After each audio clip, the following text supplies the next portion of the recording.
Hello YouTubers and other root vegetables. We're basically all couch potatoes this year, aren't we? Well, the weather's turning colder and a lot of stuff has gotten out of the way for me, so I thought I'd finally get back into doing some videos. Today I thought I would do a couple of bowls, some basic instructions, some ramblings about everything that's been going on. After all, 2020 is a strange century.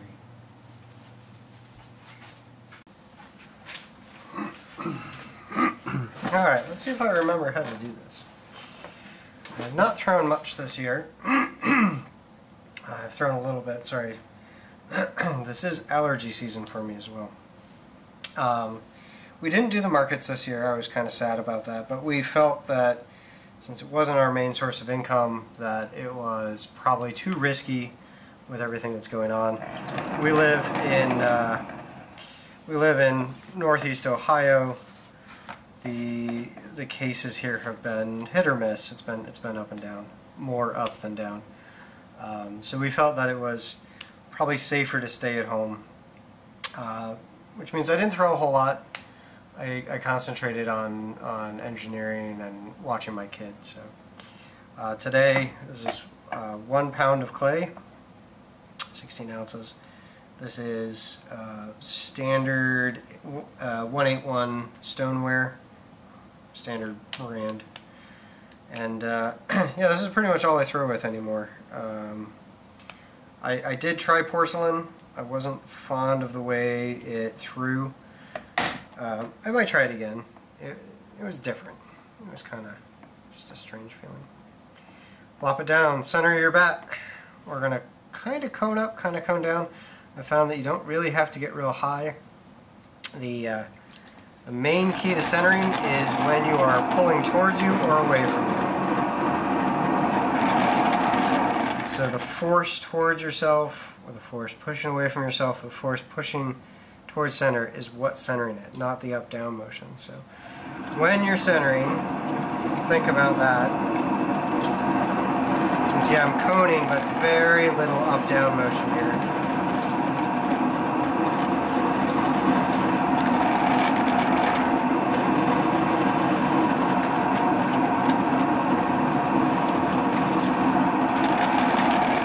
The wheel is going as fast as possible when I'm coning.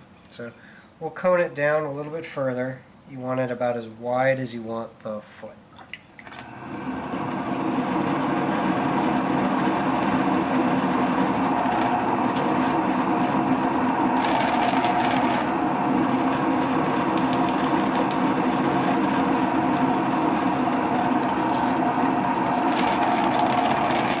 There we go. Flat, wide. This is about 3 inches, 4 inches across. That's about the size I want the foot of the bowl to be. So we're going to open up with that V shape. Helps keep it on center.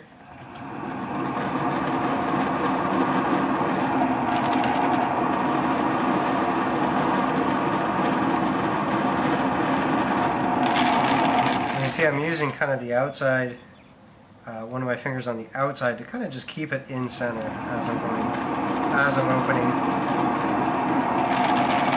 We'll leave kind of a thick base, probably about a pinky's width, half an inch, quarter of an inch. Pull out the flat.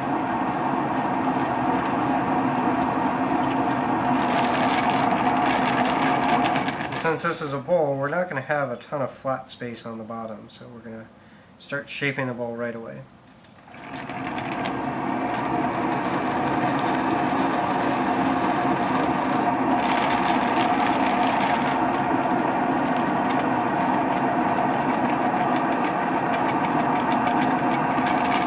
Throwing up into a cylinder.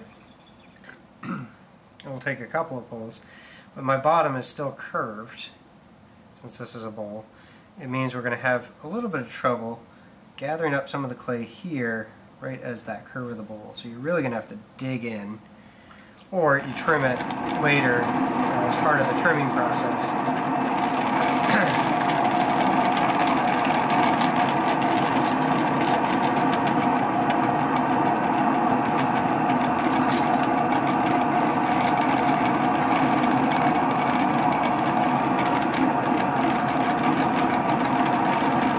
it in at the top.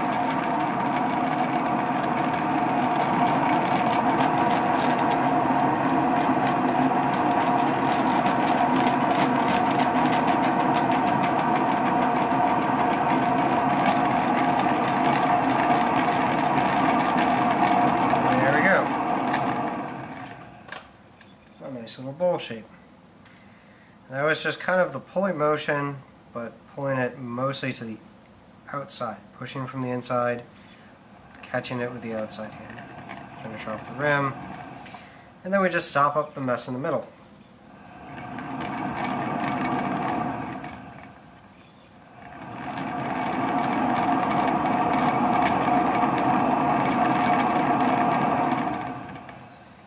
This bowl is a little bit on the thicker side for what I usually throw.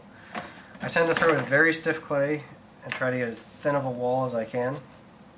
That's not always useful when you're talking about functional wear, because it breaks easier.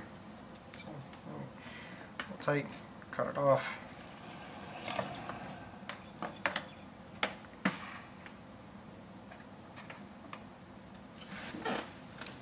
This one off to the side.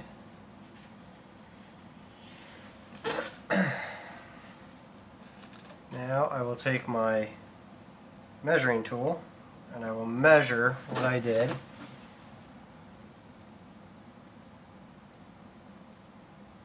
That's just about set actually, so that I can try to mimic that with the other bowls. So 2020 has been a strange year. Hopefully you are all safe and healthy. Wear your masks. They do work, despite what anybody tells you. But you know, it's not going to be forever. This virus won't stick around forever. And when we're done with all this, we'll have a better appreciation for seeing people face to face. I think that's one of the things we really miss about the market, is being able to see other people face to face. It's a tough year, but you know, you're not alone out there. Reach out. Talk to other people, talk to me, you know, leave comments. There's people here if you need to talk, or just if you want to talk. You know, don't feel like talking to people, even strangers, is an imposition this year. So, that's my 2 cents on that. Get some of the slop off the wheel. We'll leave this. Basically works as a pad. And here we go again.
Wider even.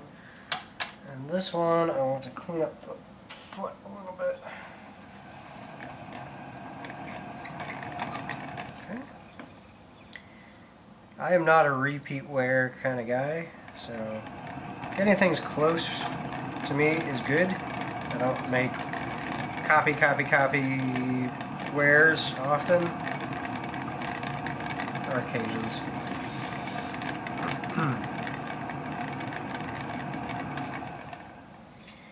When making functional wear, though, it's probably ideal if you do make them similar. They don't have to be exact, but similar, so they stack in cupboards well. Although bowls never really stack that well.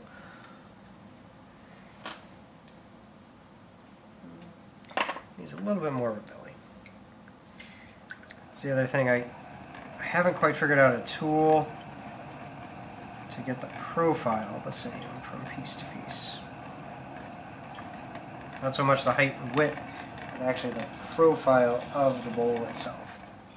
So if you have an idea of a tool that you use to get the profile the same, let me know. I know Simon Leach is a big advocate of a mirror.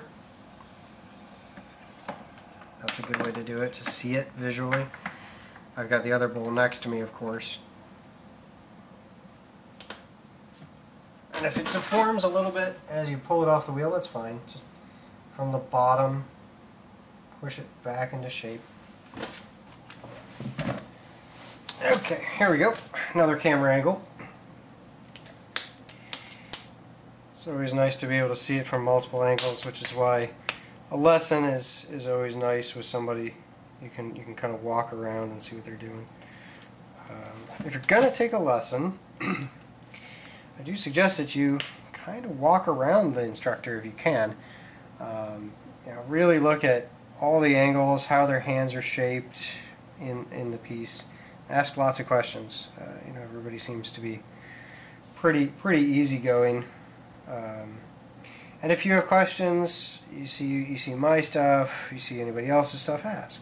You know, everybody seems to be interested in doing this at home, or doing this for a class, or you know, maybe you're like me, you're in between being a hobbyist and selling, that kind of stuff. So everybody is learning. For me, it's glazes. I am not even close to scraping the surface of glazes. I do a lot of hand painting. I use a lot of the Mako stoneware, you know, the primary colors: black, white, blue, yellow, red. And I mix them together. I mix them with a little water. I use them like I would use watercolors. Well, it comes out very nice. But I know there are some just absolutely gorgeous glazes out there that you just dip it, fire it, and go. So someday. So let's do another one.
Alright, let's check this one.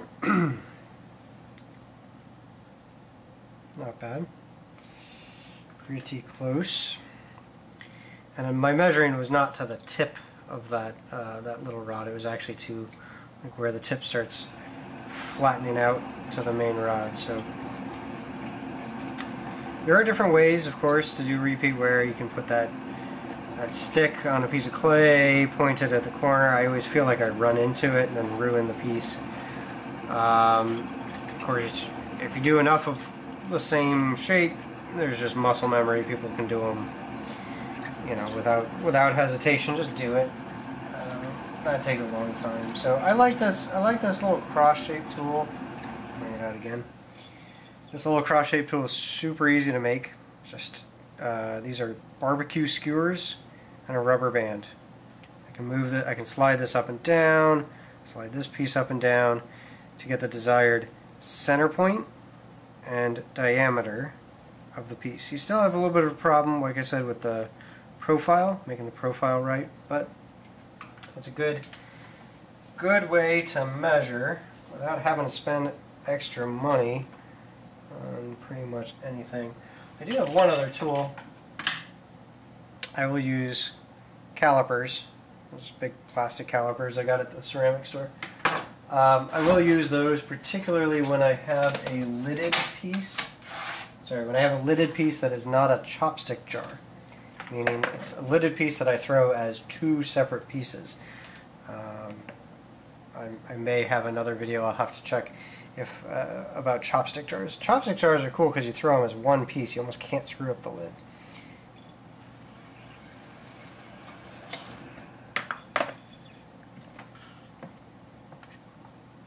This guy gave me some trouble centering.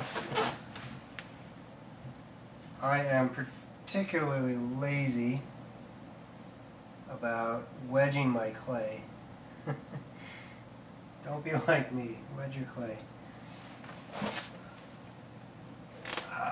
I usually just hand wedge it when it's something this small. Part of the problem is I need to redo my studio here.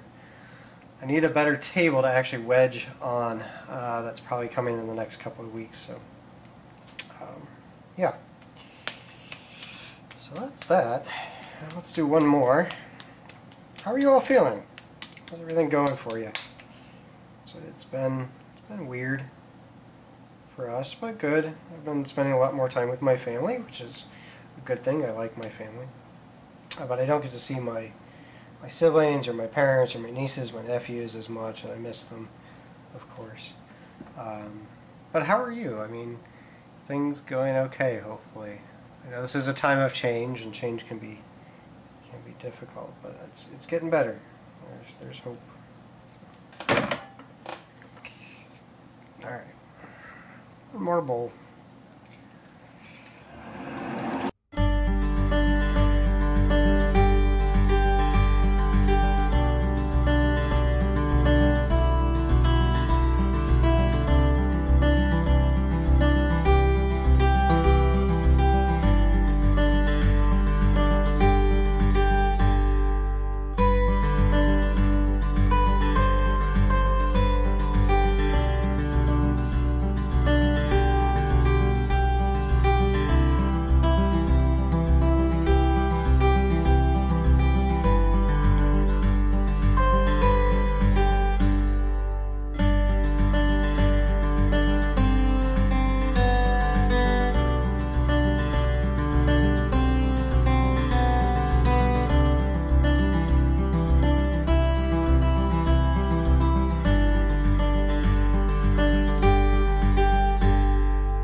think I might lose this one. I think I may have made a thin spot here at the bottom. We'll see if I can recover this. I can tell something was off. You can tell because it's wobbling right at the top. Part of the problem is I'm not using enough water. Going too fast. It is 8 o'clock at night and I've just put my boy down for bed. I'm tired. We're all tired this year though. Right, let's try trimming this top.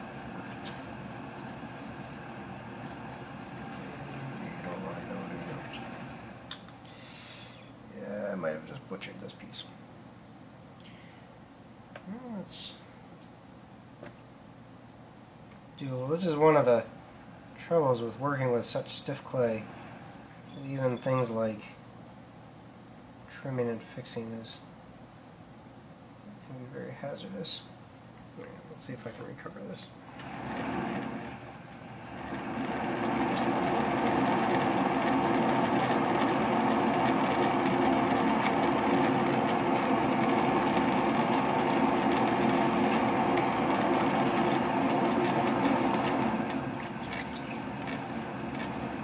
Some of these surface defects, like at the top here, you see this little defect going around.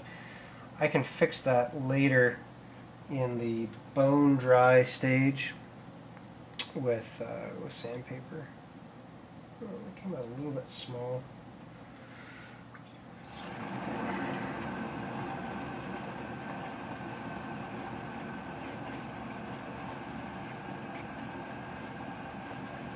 I may end up rethrowing this one. We'll see.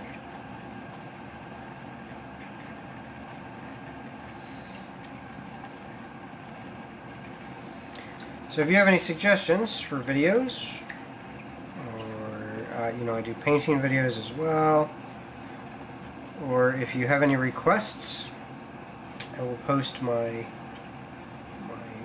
email at the end of this video and probably down in the comments. You know, reach out. We do custom work. I mainly do small stuff, you know, 2, 3, 4 pound stuff. I've done a little bit of bigger stuff, but a lot of my stuff is real small. A lot of my stuff is hand painted. That's kind of my niche.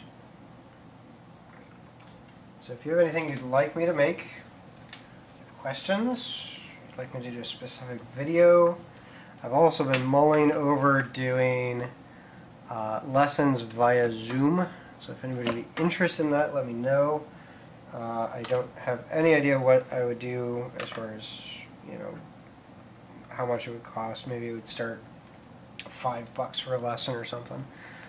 But to just do a Zoom call at a specific time and have everybody on, I'll take my camera from my computer and put it up. I'll try to answer as many questions as I can during the lesson. So if anybody would be interested in that, please reach out. Like I said, I'll put my email at the bottom. I'll try to put my website at the end. Although there's really nothing up on the website right now. We are under kind of renovation, posting our wares. So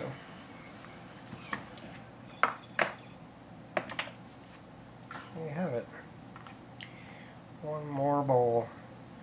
I'll probably trim something off of these feet come tomorrow. We'll see what I end up doing. Often I will just kind of work the bowl with a wet sponge and some sandpaper once it's bone dry. I often miss the leather hard stage.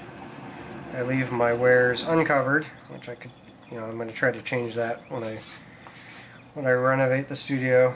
I'll cover them. I'll be able to get to leather hard in a 24-hour period instead of a 4-hour period. I often throw at night, which means 4 hours from now will be midnight, and I won't really be in a mood to trim bowls. So there you have it. Have a great afternoon, a great weekend, great week. Hopefully I'll try to post more videos soon. Everybody stay safe, wear a mask, and I will see you soon. Thanks.